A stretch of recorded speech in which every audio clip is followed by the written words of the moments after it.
honnêtement. Je pense que pour moi, il y a l'époque avant l'apparition des variants et l'époque après l'apparition des variants.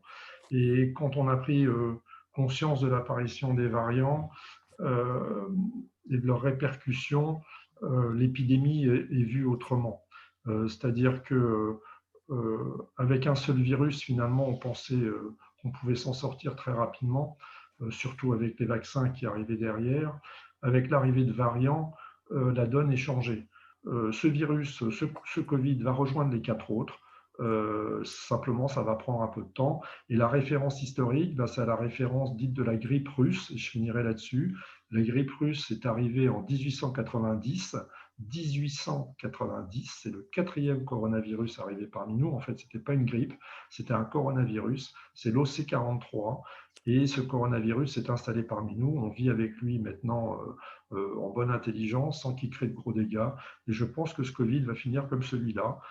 Simplement, ça va prendre un tout petit peu de temps et les vaccins permettront de réduire cette durée de plusieurs années à, à quelques années. Voilà. Je me dis, est-ce qu'avec un bon traitement, bim, est-ce qu'il n'y aurait pas Pourquoi on n'attaque pas les deux axes, en fait? C'est ça qui me chagrine. J'ai dû faire un peu plus de 60. Oui, c'est une très bonne question que vous posez là.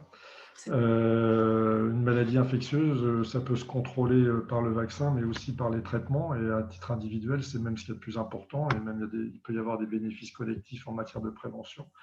Malheureusement, c'est un virus.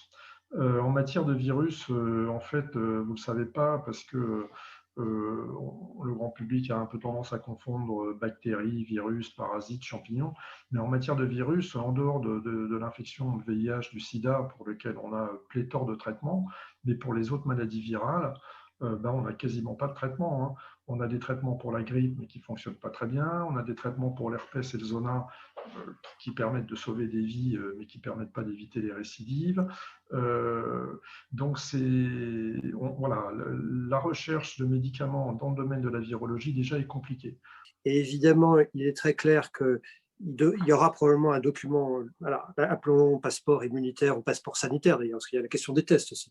On peut imaginer avec un passeport sanitaire avoir un test négatif, etc., etc., même si rien n'est certain à 100%. L'histoire du poids, excellente remarque également. En fait, il y a deux épidémies qui se confrontent, hein, et notamment, alors en France, c'est pas encore trop, bon, c'est un problème, mais c'est rien par rapport aux États-Unis, hein, où là, c'est un problème incroyable, quoi. C'est deux épidémies qui se confrontent, l'épidémie de Covid, l'épidémie d'obésité. Et les scientifiques se posent la question de l'élaboration d'un atlas de ces virus. Alors, c'est très contesté pour différentes raisons dans lesquelles nous n'allons pas entrer, mais qui montre bien que cette question est aussi une question environnementale et évidemment se pose à nous. Nous modifions l'écosystème et il y a un moment où l'écosystème aussi en tire des conséquences à notre détriment. Et bon, la science va quand même extrêmement vite et je suis assez confiant que,